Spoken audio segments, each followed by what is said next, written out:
estaba siendo usado por Dios. El Dios de la Biblia estaba permitiendo que su pueblo cayera cautivo en manos de un rey pagano.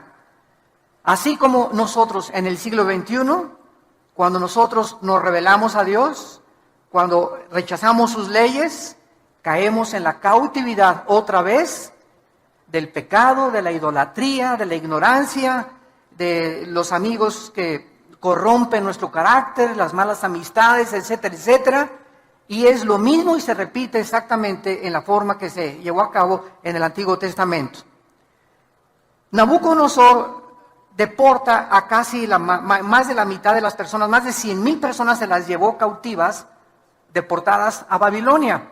Babilonia se encontraba entre Jerusalén e Irak, porque Irak actualmente es Babilonia, como 900 kilómetros. Había como 900 kilómetros, imagínense nomás ese camino, ¿verdad?, en el que hicieron todos los deportados. Y durante este tiempo gobernaba en Jerusalén un rey llamado Joacim, en Judá. Y este rey se había rebelado contra Dios y Nabucodonosor lo dejó en Jerusalén como un títere. Ahí se quedó Joacim gobernando, pero ya estaba bajo el estado, ¿verdad?, Jerusalén de Babilonia.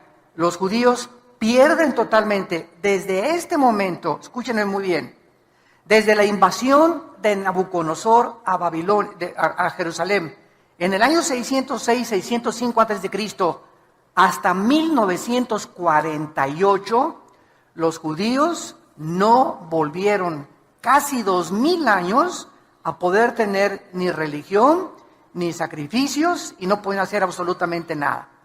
Entonces, a este periodo, desde la cautividad babilónica hasta más o menos cuando Cristo regrese, se llama en la Biblia el tiempo de los gentiles. Estoy dando un poco de trasfondo teológico para que tengamos un buen cimiento y un buen fundamento.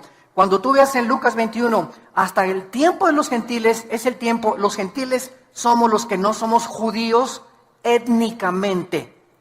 Somos judíos, dice Romanos 2, en el momento que recibimos a Cristo, porque tenemos la semilla de Cristo, y todos los que son de Abraham, somos hijos de Abraham. Gálatas capítulo 3, capítulo 4.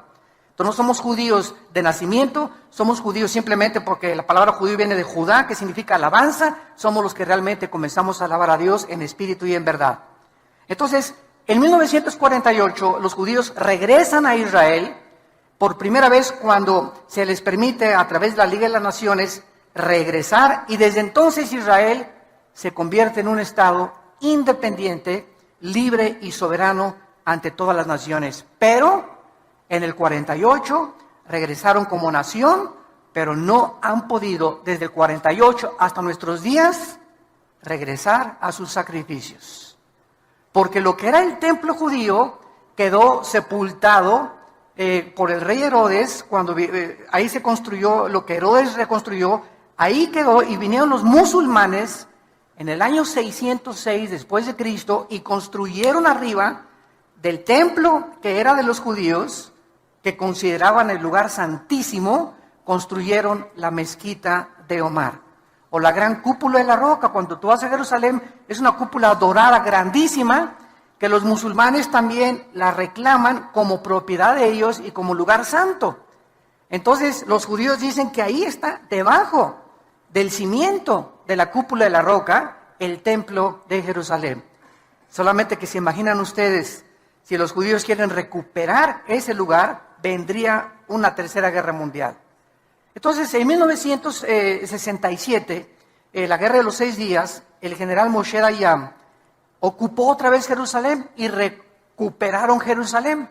Pero las Naciones Unidas le sugirieron en aquel tiempo a Israel que dejaran la cúpula de la roca en las manos de los musulmanes, porque si no vendría otra guerra inmediata. Entonces, desde aquel tiempo hasta nuestros días, si tú vas a Jerusalén, los que hemos ido, cuando entramos al Muro de los Lamentos, es la única parte, la muralla de los lamentos. Al terminar el Muro de los Lamentos comienza la propiedad de los musulmanes. Es la única parte que les permitieron a los judíos tener como propiedad.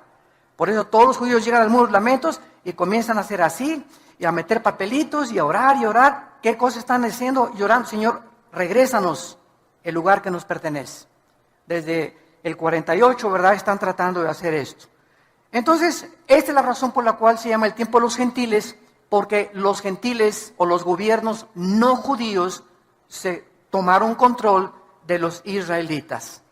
Entonces, el tiempo de los gentiles va a terminar hasta que Cristo regrese, porque hasta que Cristo regrese, los judíos no van a poder tener completa libertad de sus sacrificios, y aunque se está tratando de reconstruir el templo, y lo van a hacer de acuerdo a la Biblia, según de Tesalonicenses 2, Apocalipsis capítulo 11, no van a poder establecer como lo tenían anteriormente, con todo el sacerdocio levítico que ellos reclaman continuar llevando a cabo.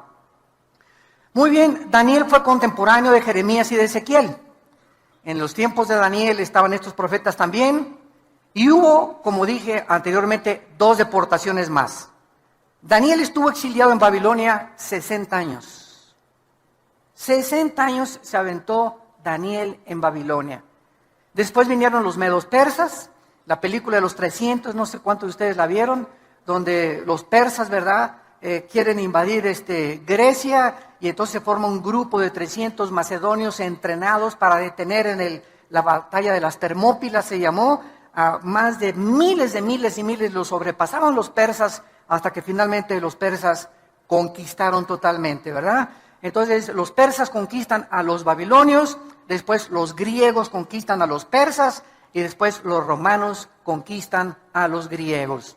Y desde Roma hasta nuestros días, hace 2000 años, ya no ha habido ningún imperio mundial. Después de la Segunda Guerra Mundial se quiso levantar Estados Unidos porque ganó la guerra, junto con Inglaterra y con Rusia, y perdió la guerra a Italia, la perdió Japón y la perdió Alemania, y Estados Unidos se levantó como un poder supremo político, económico y militar hasta 1950. En el 50 se levanta la Unión de las Repúblicas Socialistas Soviéticas, Rusia, para competir contra Estados Unidos en lo que se llamó la Guerra Fría. ¿Por qué es fría? Porque no hubo bombazos. Simplemente estaban los dos, rusos y americanos, compitiendo por el poder político, militar, económico. En 1963-64, Nikita Khrushchev mandó misiles a Cuba para tratar de invadir Estados Unidos. El presidente Kennedy, John Kennedy, que fue asesinado en Dallas, desafía a Khrushchev, sacan los misiles y ya no hubo guerra entre Rusia y Estados Unidos hasta el 89, cuando Mikhail Gorbachev, uno de los primeros ministros de Rusia, declara públicamente: el sistema comunista de Rusia ha fracasado. Estamos muriéndonos de hambre. Nos aislamos del mundo capitalista y necesitamos tener nexos, porque es un mundo interconectado por el Internet. Ahora una nación, lo que le pasa a una nación afecta ya a todas, ¿verdad? Entonces Rusia reconoció, y Rusia bajó las manos, se derribó el muro de Berlín, que dividía a Rusia del oeste con la Rusia del este, y Rusia cayó ante los ojos de todo el mundo. Hasta hace poco el presidente Putin está tratando otra vez de levantar al oso caído, al poder ruso, desafiando al mundo como jamás desde la Segunda Guerra Mundial había habido una invasión como la que acaba de hacer con Ucrania y con Kiev. El presidente Putin diciéndole al mundo: Rusia no se va a quedar ya más con las manos cruzadas, voy a reconquistar todo lo que nos han quitado, y todas las repúblicas que se dividieron las quiere volver otra vez a reconquistar. ¿Por qué? Porque Estados Unidos ha comenzado a declinar política y económica y militarmente. El ejército de Estados Unidos ya sacaron, este año ya sacan a soldados de Afganistán y de Pakistán, y Estados Unidos ya no es el policía del mundo en el año 2014 en que nos encontramos. Ya Obama le dijo a Europa: encárguense ustedes de Putin. Dijo Obama: yo ya realmente le saco. Ya no tenemos ni el poder para luchar contra Rusia ni para poder detener a este señor. Y ahora Europa se encuentra económicamente débil. El único país ahorita en Europa es Alemania. Francia ya es completamente sometida a Alemania. España en quiebra económicamente. Italia se está muriendo de hambre. Grecia y Portugal muriéndose de hambre. Y la única nación ahorita que está tratando de hacer un frente para impedir otra vez el gran poder de los rusos es Alemania. Angela Merkel, la presidenta alemana, es la única que puede intervenir. La OTAN no puede intervenir, la Organización de los Países del Atlántico del Norte, porque Rusia no pertenece y Ucrania no pertenece a la OTAN. Y solamente OTAN interviene como en Libia cuando mataron a Gaddafi, porque Libia pertenecía y porque podían tratar de sacar a Gaddafi de Libia. Entonces ahorita Putin no tiene quien le diga no, solamente sanciones económicas y diplomáticas, y él va a seguir ampliando, y esto es exactamente lo que profetiza Ezequiel capítulo 38, hace 2600 años. No lo vean ahorita, lo menciono solamente, Gog y Magog. Gog es un líder, Magog es la tierra de los tártaros, la tierra de los escitas, que son los pobladores de la Rusia moderna. Y la Biblia hace 2600 años profetiza que Rusia se iba a levantar. Estados Unidos no aparece en la Biblia en ningún lado en las profecías de los últimos tiempos. Por más que nos cansemos de buscar y tratar de decir que es Estados Unidos, no es Estados Unidos, sino que solamente aparece Europa y el Medio Oriente, con algunas naciones de Asia como China y Japón en Apocalipsis 16 como los reyes del Oriente. Entonces, todo el escenario político y económico que vamos a estudiar en Daniel, en los capítulos ya finales, se encuentra profetizado con los otros profetas hebreos para que sepamos que Dios es Dios. Miren lo que dice, por ejemplo, en Isaías 44, Dios a través de su profeta, Isaías 44, versículo 7. Esto fue escrito hace 2750 años. Y dice Isaías 44, 7, desde el 6, perdón, así dice Jehová, Rey de Israel, y su Redentor, Jehová de los ejércitos. Yo soy el primero y yo soy el postrero, y fuera de mí no hay Dios. ¿Y quién? Dios está desafiando, ¿quién proclamará lo venidero? Lo declarará y lo pondrá en orden. Porque pues ha habido profecías, ¿verdad? Como Nostradamus profetizó, de las 100 profecías, el 10% se cumplieron. Nunca hay una profecía de ningún líder religioso en el mundo, llámese Mahoma, mucho menos Mahoma. El Corán no es un libro profético, ni el libro del Mormón, ni el libro del Maharani Banasutta, ni el Tripitaka de Buda. De ninguno de los libros sagrados se encuentra el orden, porque hay un orden en las profecías bíblicas en la que Dios puso la historia del mundo. Y cuando Dios le revela a Daniel, como lo vamos a ver más adelante en el capítulo 2, Babilonia, a través de la estatua del sueño de Nabucodonosor, tú eres la cabeza de oro. Después le dice Dios a Daniel, el segundo, desde Babilonia va a seguir otro imperio que representa los brazos y el pecho de plata, que fueron los medos persas. Después el vientre es Grecia y las dos piernas de la estatua de Daniel capítulo 2 es el imperio romano, que fue dividido en Constantinopla y en Alejandría. Y los dedos de los pies es la última forma de gobierno mundial que va a prevalecer antes de que Cristo regrese. Y estos 10 dedos de la estatua, vean ustedes que descienden de las dos piernas de la estatua de Nabucodonosor. Todo esto lo vamos a ver con mucho más detalle. Entonces, estos 10 dedos son 10 gobiernos que van a provenir del antiguo imperio romano y que son los gobiernos de donde, de acuerdo a Daniel 7, surgirá el futuro dictador mundial, que es el anticristo. Entonces, Dios puso en orden los imperios tal como la historia lo ha visto. Babilonios, persas, griegos, romanos, y desde Roma, hace 2000 años, no ha vuelto a surgir un imperio. Hitler quiso tratar de conquistar y no conquistó nada más que Checoslovaquia y Polonia y algunas cosas, ahí vino la guerra y le impidieron que el nazismo, el Partido Nacional Socialista, se expandiera. Entonces vemos que es increíble la exactitud de las profecías bíblicas, porque como dice Dios, ¿quién otro? Para que alguien sepa el futuro con tantos detalles, solo Dios lo puede hacer. Y continúa diciendo, ¿quién lo proclamará y lo declarará y lo pondré en orden delante de mí, como yo hago yo desde que establecí el pueblo antiguo? Lean Génesis, ¿qué le dijo Dios a Abraham? Abraham, van a ir a Egipto y van a ser 400 años cautivos. Se cumplió al pie de la letra. El pueblo judío, de acuerdo a la historia, a la arqueología y a la paleontología, ¿verdad? Y a la antropología dan testimonio que las profecías, que la historicidad, que la geografía de la Biblia no son cuentos de hadas, ni son los superhéroes, ni Superman, ni Aladino y la lámpara maravillosa. La Biblia está respaldada por la arqueología, la paleontología, la antropología, la historia, la geografía. Nos da fechas, la Biblia nos da los nombres de los reyes que prevalecieron en el tiempo en que la Biblia fue desarrollada. Y todo esto, ¿verdad?, para que nos demos cuenta de algo. Las evidencias aquí están. ¿Quién es un ateo? Un ateo no es una persona que no tenga evidencias. Las evidencias ahí están y las puedes buscar, y esto te da testimonio de que esto es sobrenatural. El problema del ateísmo no es eso, el problema del ateísmo es su moral. Cuando llegan a la irracionalidad, como va a ser el próximo mensaje que vamos a compartir, la locura del ateísmo en el World Trade Center, creo que es el mes que entra, ahí voy a compartir. El ateísmo tiene una base: la nada produjo todo. Esta es la raíz del ateísmo y de la evolución. Tu maestro en la universidad, dile: oye, la nada, para ser ateo tú tienes que creer algo, que la nada produjo la creación. Y cuando la nada ha producido algo, la nada no produce nada.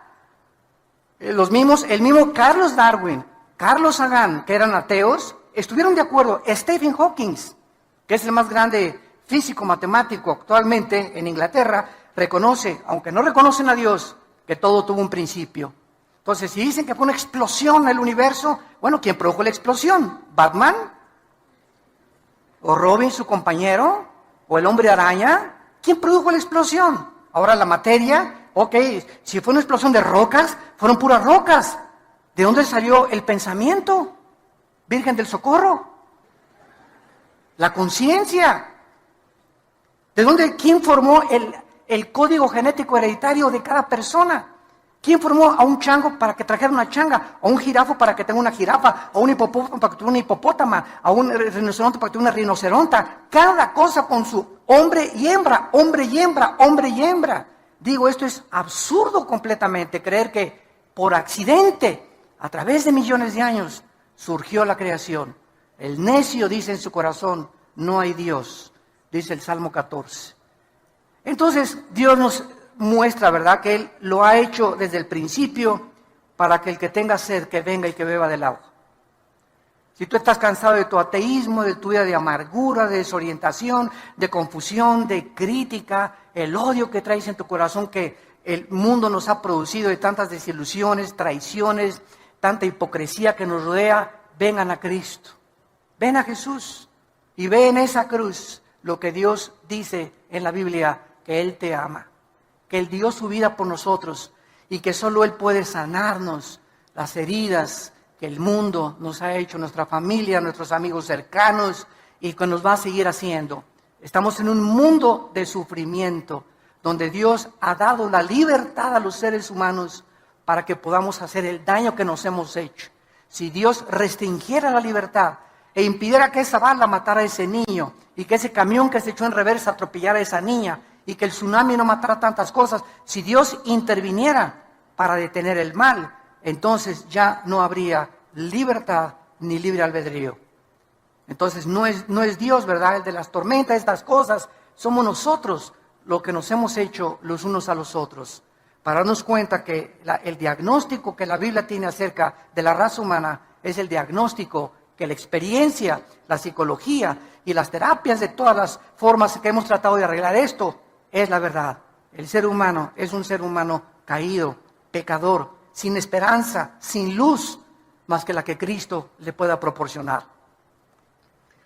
Muy bien, vamos a ver a continuación que esta profecía en Jeremías capítulo 25, esta profecía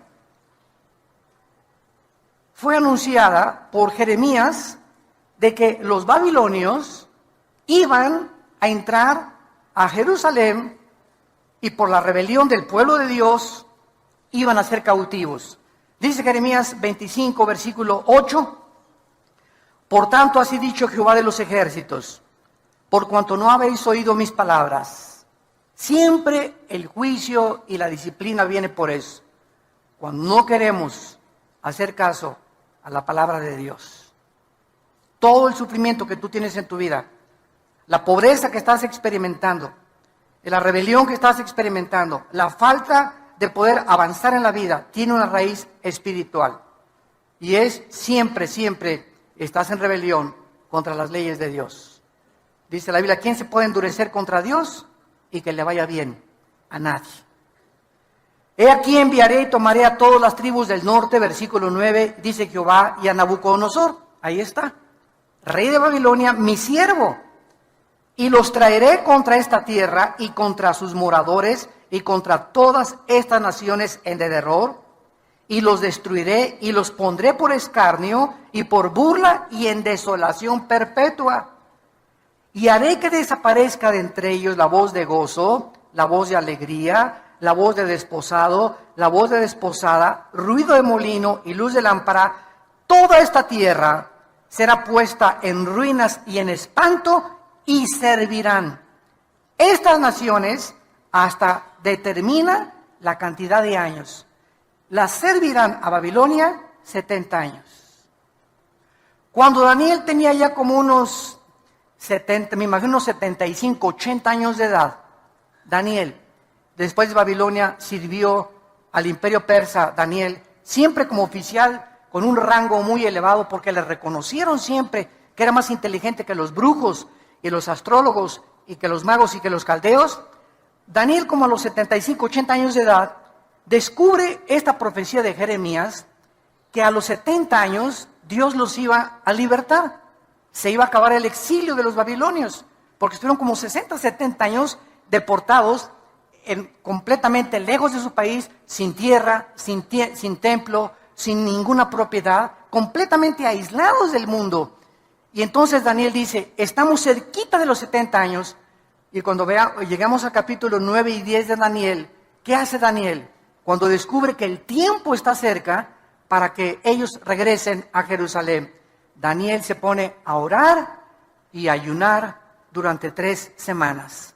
Y es cuando se desata la guerra cósmica que vamos a ver también, cuando un ángel de Dios baja del cielo a traerle a Daniel la respuesta de qué iba a pasar, cuál era el futuro de la ciudad de Jerusalén y de los santos de Dios, y un principado satánico, en aquel tiempo era el imperio persa, que impide que el ángel de Dios le lleve este mensaje a Daniel, y se hace una guerra en el cielo mientras Daniel está orando. Vamos a aprender también en el libro de Daniel que la oración desata la guerra cósmica. La oración es un estado de guerra. Cuando tú caes de rodillas y cuando te pones a orar, estás mandando misiles, metralleta, K-47, Uzi, balazos, ¿verdad? Estás comenzando a bombardear el mundo invisible espiritual, estás comenzando a abrirte cancha, estás comenzando a proteger a tus hijos, a tu familia, a tu negocio. Siempre que oramos, comenzamos a entrar en una guerra sin que nos demos cuenta, pero el libro de Daniel nos corre las cortinas y nos muestra que cuando oramos, entramos en guerra espiritual. Entonces ya, ¿verdad? Lo vamos a ver más adelante. El ángel ya le trae el mensaje a Daniel y le explica ya en Daniel 11 y 12, que son los últimos capítulos de Daniel, lo que va a pasar en el futuro con Jerusalén. Ya se profetiza el anticristo en el capítulo 7, 8, 9 y el 10 y el 11, cómo es el anticristo, el carácter del último dictador mundial y lo que va a pasar antes de que Cristo regrese. Es un libro maravilloso, Daniel. Muy bien, vamos a ver ahora en Daniel algunas doctrinas como introducción. Los temas que se tratan en este libro son 8 principalmente, 8 temas doctrinales. Número 1, Daniel establece sin lugar a dudas la soberanía de Dios. Dios es soberano. En este libro se afirma el gobierno supremo, absoluto y poder de Dios sobre todos los gobiernos humanos.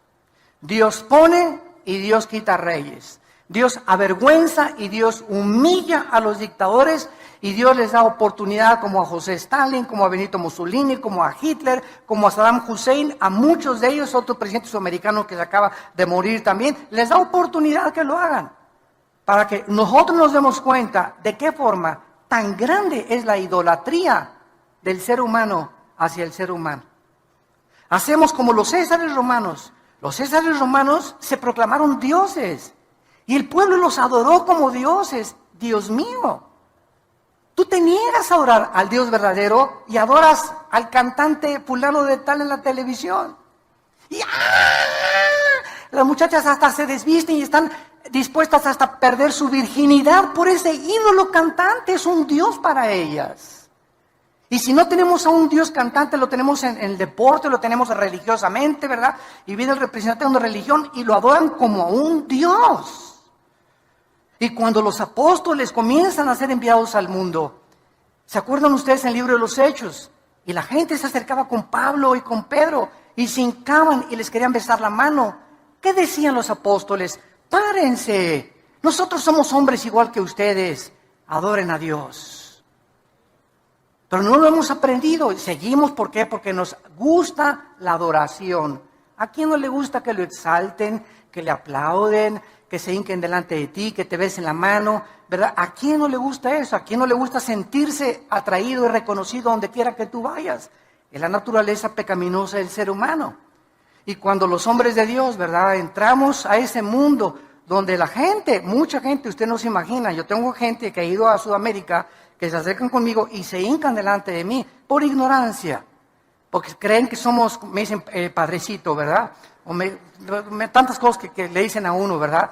Y hermano, párese, ¿verdad? Párate, o sea, nunca te hinques delante de un hombre, ni menos le beses la mano, ni lo veas como un Dios. Somos como ustedes, con pies de barro, hombres con defectos que por la gracia de Dios somos lo que somos y lo que Dios nos ha dado, pero no somos ni más grandes, ni más poderosos, ni más santos, ¿verdad? Mucho menos, ¿verdad?, que cualquiera de aquellos que Dios ha llamado para servirle.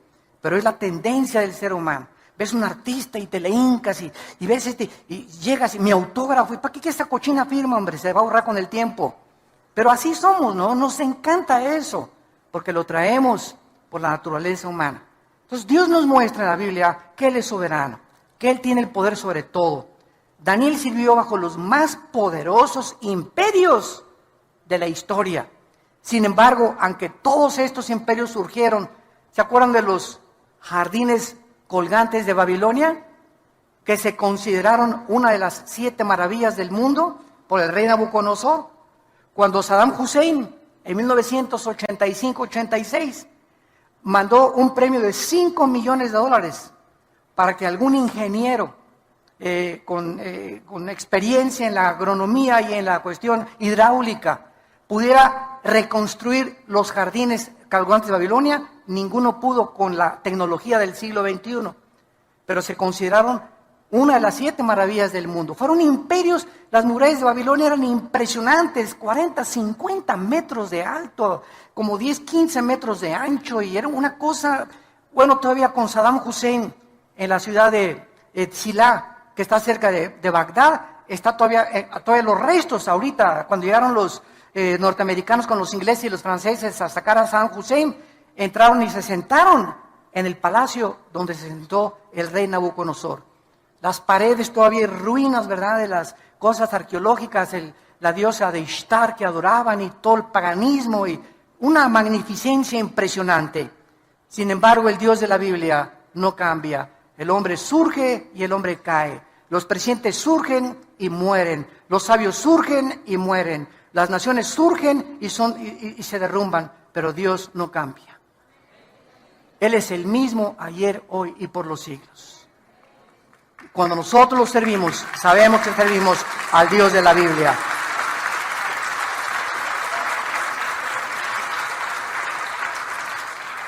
Dice en Isaías 40, el profeta, capítulo 40, versículo 15, he aquí que las naciones le son como la gota de agua que cae del cubo, y como menudo polvo en las balanzas le son estimadas.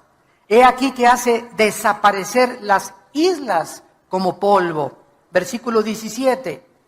Como nada son todas las naciones, como nada son todas las naciones delante de él. Y en su comparación serán estimadas en menos que nada y que lo que no es. Versículo 23 y 24. Él convierte en nada a los poderosos.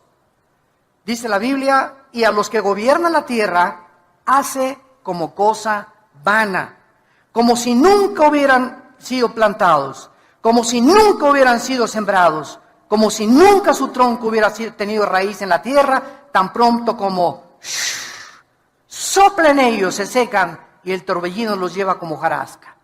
Esta es la comparación del Espíritu Santo, del Dios Todopoderoso, que es nuestro patrón supremo y sobre toda la historia humana.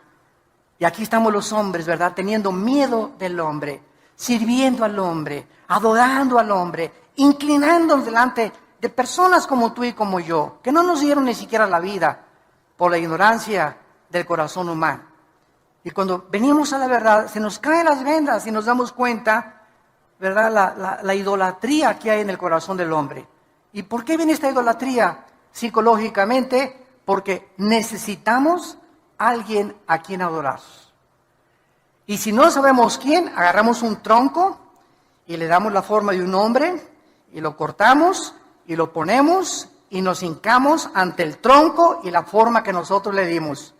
Agarramos yeso y cemento y hacemos una virgen o hacemos un hombre, y ya que hicimos el yeso y el cemento, nos hincamos ante la obra de nuestras manos. Y esta es la historia del ser humano, ¿verdad? Tenemos, si no a lunas, o si no vamos a Teotihuacán, bueno, se van, yo no, ¿verdad?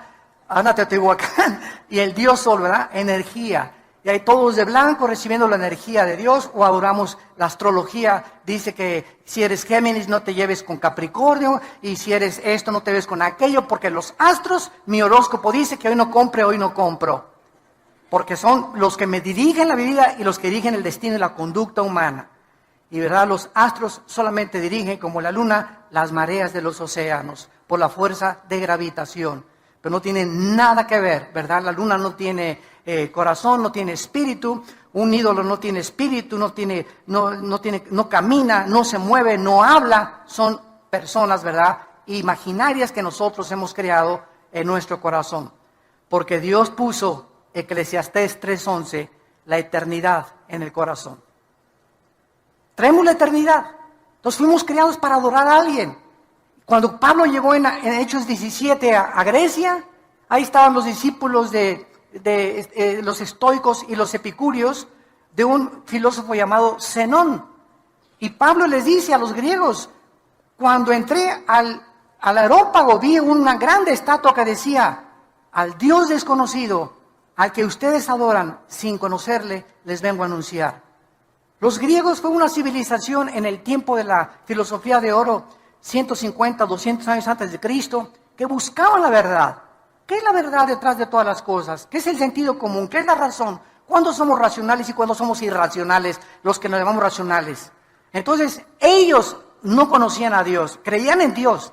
Pienso, luego existo, existo, luego vivo, vivo tiene que haber una causa. Esta causa no puede estar dentro de mí. Así concluyó Platón, esta causa tiene que ser alguien fuera de mí. Le llamamos la fuerza, el poder, como le quieras llamar, pero está fuera de nosotros. Concluyeron, hay un Dios. Los filósofos griegos no eran ateos, pero adoraban a alguien sin conocerle. Y esta es la razón por la cual la Biblia la tenemos en nuestras manos. La Biblia nos revela el Dios vivo y verdadero. Y por eso seguirá siendo el tema más controvertido, el libro más atacado, más burlado, y donde vamos a encontrar la única verdad absoluta que nos rodea en la corta vida que Dios nos ha dado. Vemos en segundo lugar el tema de la pecaminosidad y la arrogancia del ser humano en el libro de Daniel. Vemos la pecaminosidad y el orgullo tan grande, el tamaño de la Torre de Babel que tienen los gobernantes, principalmente los artistas, deportistas y tal vez hasta tu suegra, ¿verdad? O tu esposo, o tu esposa, o muchachos. Hace poco que prediqué en la Iglesia del Norte, di un mensaje sobre las evidencias tremendas de la existencia de Dios. Llegó una muchacha como de 19 años, al acabar el mensaje se acercó y me dice, ¿usted cree que sabe todo, verdad? Me dice, no, para nada. Me dice, lo que usted dice, la primera y la segunda ley de las termodinámicas es una aberración. Le dije, sí, ¿por qué? ¿Qué dice la primera y la segunda ley de la termodinámica? Y me dice, no, Chepo, me dijo mi maestro, Le dijo, bueno, mira, que cuando quieras discutir algo, ven una muchacha de 19 años, pero con una arrogancia. O sea, le dije, mira, si tú quieres aprender, ven y dime, ¿sabes? No entendí esto, explíquemelo, por favor, con mucho gusto. Pero traes un orgullo, le dije, a tu edad, que si no tienes ni el conocimiento y te pones al brinco, ¿verdad? Es como si yo llego con Einstein y le digo, señor Einstein, no entiendo su fórmula, E igual a mc al cuadrado, es usted un loco. Pues me dice, Einstein, estás más loco porque no sabes ni lo que estás diciendo. Pero lo vemos en los niños, lo vemos en los jóvenes, lo vemos en los profesionistas, lo vemos en cualquier nivel. Somos bien orgullosos.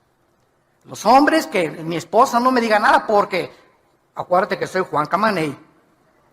¿Y tú qué me tienes que decir, verdad? Métase, póngase a lavar la ropa y cállese y ahí se acuesta. Y ahí me espera cuando llegue la noche, le caigo con el salto del tigre. Y así somos, ¿verdad? Bueno, los cristianos éramos arrogantes, déspotas, tratando a la esposa como si nada, los ricos humillando a los pobres, aprovechándose de los pobres, los tribunales y los magistrados demandando al que no tiene dinero, los presidentes, lo último que les interesa es el pueblo, ¿verdad? La mayoría, no todos, tratando de oprimir más, llevarse lo que se pueda llevar. Y esa es la historia del ser humano. El pecado es lo que ha hecho esta arrogancia contra el Dios del cielo. En tercer lugar, vamos a ver la guerra espiritual cósmica, que ya vimos hace unos momentos, en la que descubrimos que nos encontramos en un mundo invisible espiritual, donde hay poderes malignos espirituales, que les llaman fantasmas, ánimas en pena, en Guanajuato les llaman, espíritus, ¿verdad? Y el mundo sigue cuando la ciencia no puede penetrar lo sobrenatural, no hay explicaciones, no pasa en la televisión, pues aquí se hizo un espiritismo, dice que estaba endemoniado, y están viendo que hay una muchacha revolcándose y que se hace la cara así como desatornillador y los ojos chuecos se le vuelven para otros lados, pues dice que está endemoniada, pues si no está endemoniada, ¿qué es? Trae al mejor médico, entonces que me explique qué es entonces, que tiene dolor de cabeza. El dolor de cabeza hace que se le enchueque la cabeza y que se le salga la lengua como y que hable con otra voz. Digo, ahí están viendo y no reconocen que es algo sobrenatural, pero su orgullo médico y científico le impide al mundo reconocer la luz y la verdad. En cuarto lugar, la veracidad de la palabra de Dios. Ningún otro libro de la Biblia contiene tantas profecías cumplidas y probadas a través de la historia, como vimos a través de la arqueología, paleontología, antropología, geografía, porque se profetiza el surgimiento y la caída de los más grandes imperios mundiales.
capitales: Babilonia, Medo-Persia, Grecia y Roma.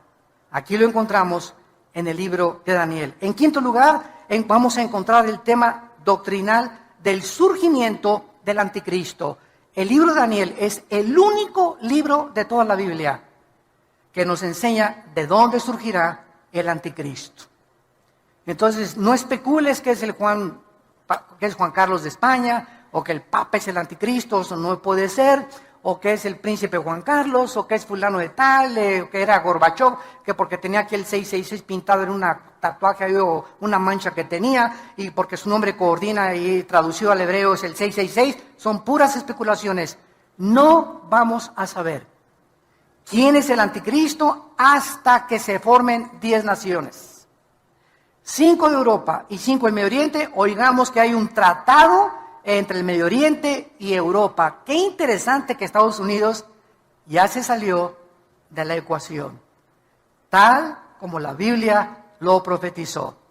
Ni Rusia ni Estados Unidos ocuparían la supremacía militar y política antes de que Cristo regresara.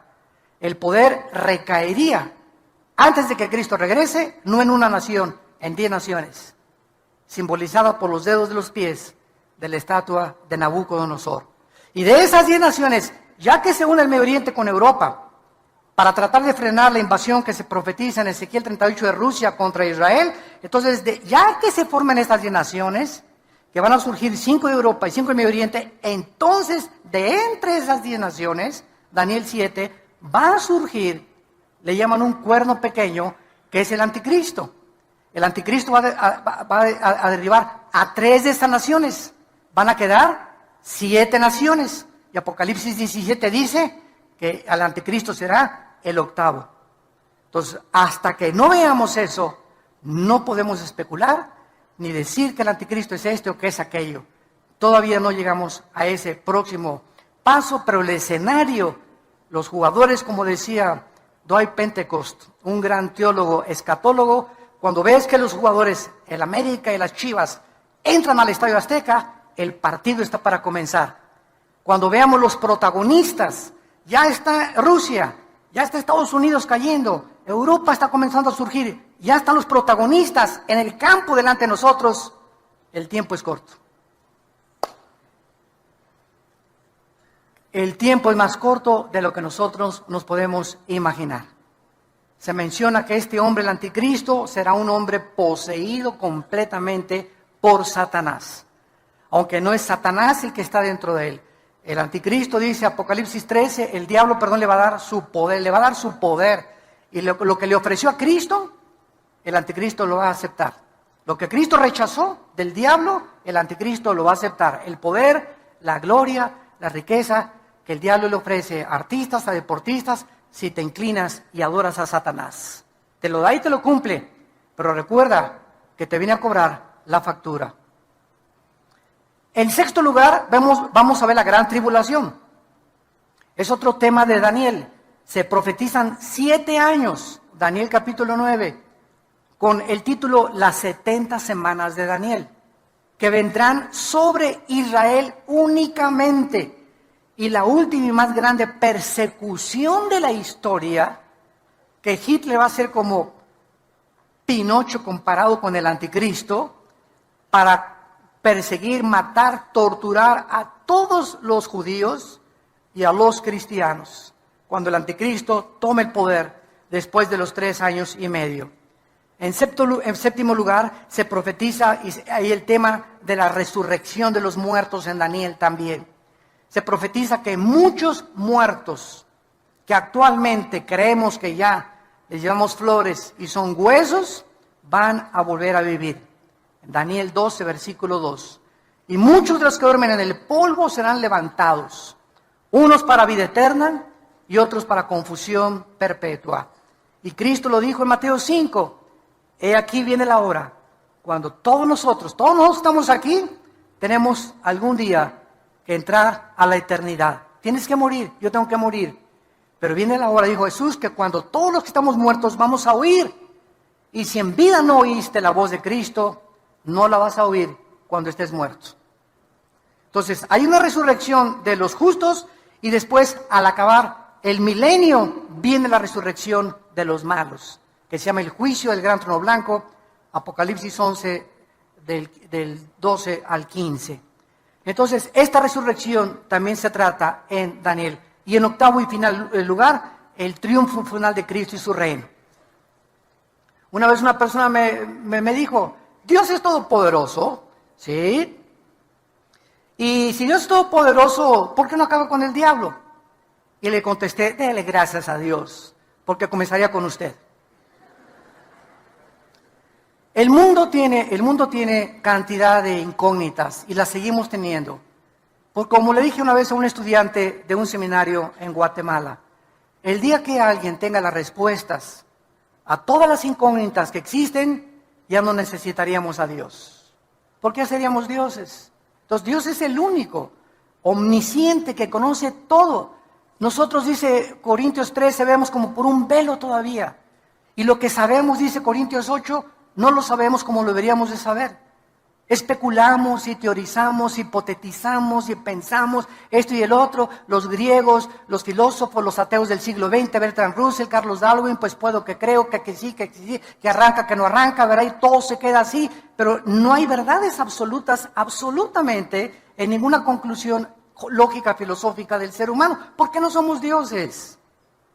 Pero venimos a la Biblia y comenzamos a encontrar respuestas.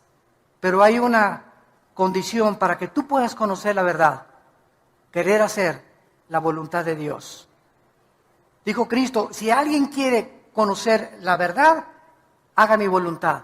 Cuando tú comienzas a someterte a Dios, a sus leyes, a tratar a tu esposa como una reina, a darles buen ejemplo a tus hijos, a pagar tus impuestos, a pagar tu diezmo, no pagar porque tiene que nacer el corazón, ¿verdad? No es un pago, perdón, pero a comenzar a darle a Dios lo que Él quiere que le demos. Cuando comencemos a hacer, no tenemos deudas, que no nos endrogamos demasiado, que las pagamos, que no queremos perjudicar a nadie, no hablamos mal de nadie, comenzamos a bendecir a toda la gente, a los que nos persiguen los bendecimos, no guardamos rencor contra nadie. Cuando comienza nuestra vida a ser revolucionada de esta forma, comenzamos a descubrir y a conocer como que se nos amplía la mente, se nos comienzan a caer las vendas y comenzamos a ver la luz. Pero hay un precio para que veas la luz. No vengas, y a ver si Dios dice esto, retando y desafiando a Dios. Espérame tantito, dice Dios, primero deja tu frente, deja todo lo que tienes y veas mi voluntad. Pídele perdón a tu esposa antes que conozcas la teología de la predestinación. ¿Quieres conocer la predestinación y quieres conocer el libre albedrío humano? ¿Quieres saber por qué Dios permite esto y aquellas cosas?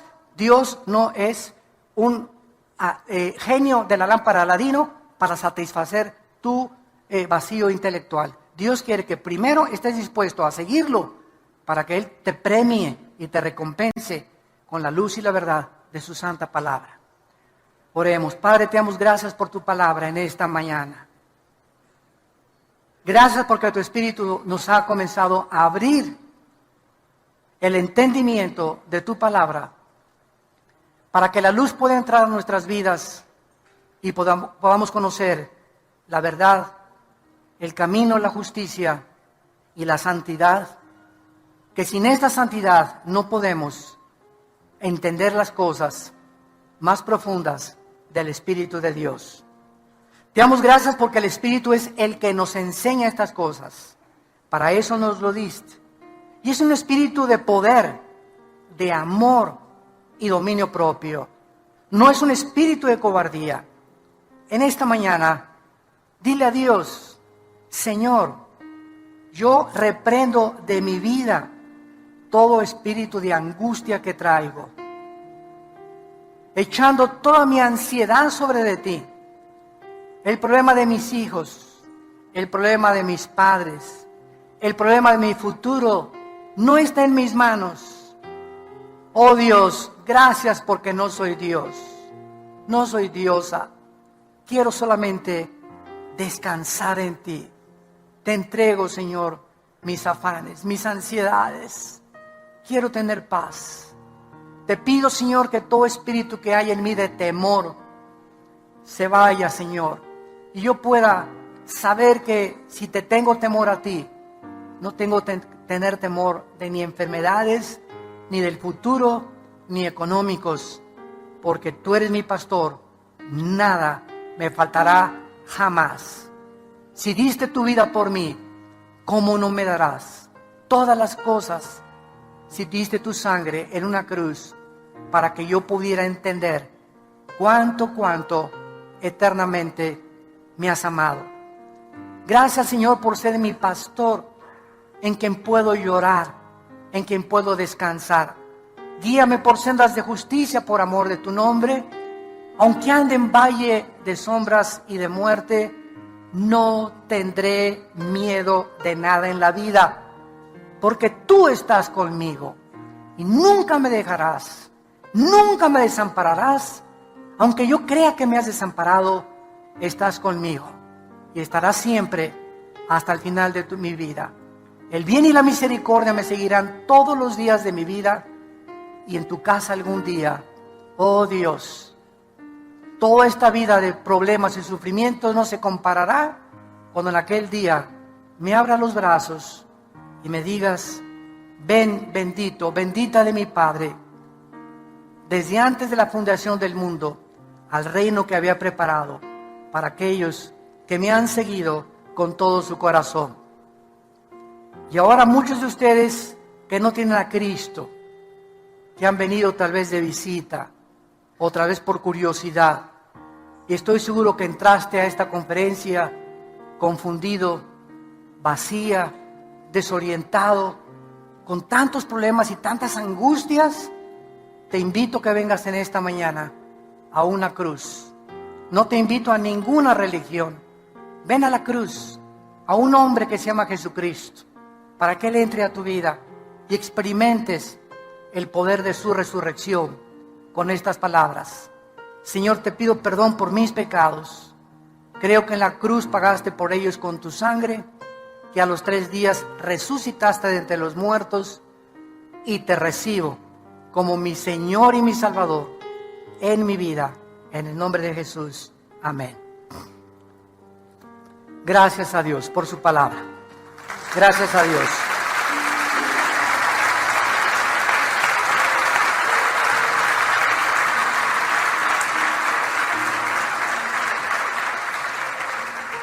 Y así como muchos de ustedes, muchos de nosotros que tenemos la carga de compartirles esta palabra, también venimos cargados.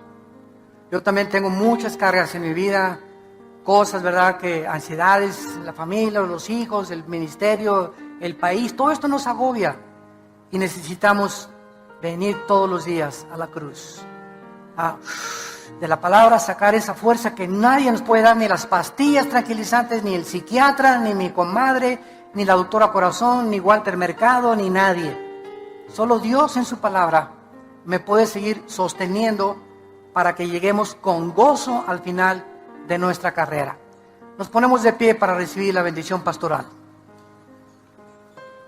Los que gusten pueden extender su mano hacia acá en señal que reciben esta bendición. Dios bendiga tu vida y te guarde y te dé paz. Dios bendiga a tu esposa y a tu esposo, tu matrimonio y a tus hijos. Dios bendiga a tus animales domésticos. Dios bendiga los alimentos de tu hogar. Dios te guarde cuando salgas a la calle para que regreses contento a tu casa, con alegría en tu corazón, para orar con tus hijos y tu familia. Dios te llene de todo el poder de su conocimiento y sabiduría, para que siempre apruebes lo mejor, andando como es digno de un hijo y de una hija de Dios, llevando fruto en todo tiempo, creciendo en su conocimiento y en toda su gracia, y mostrándole a la gente el amor de Cristo que sobrepasa todo entendimiento. Dios guarde tus pensamientos y tu corazón en Cristo Jesús, en su nombre precioso. Que tengan mucha paz. Amén.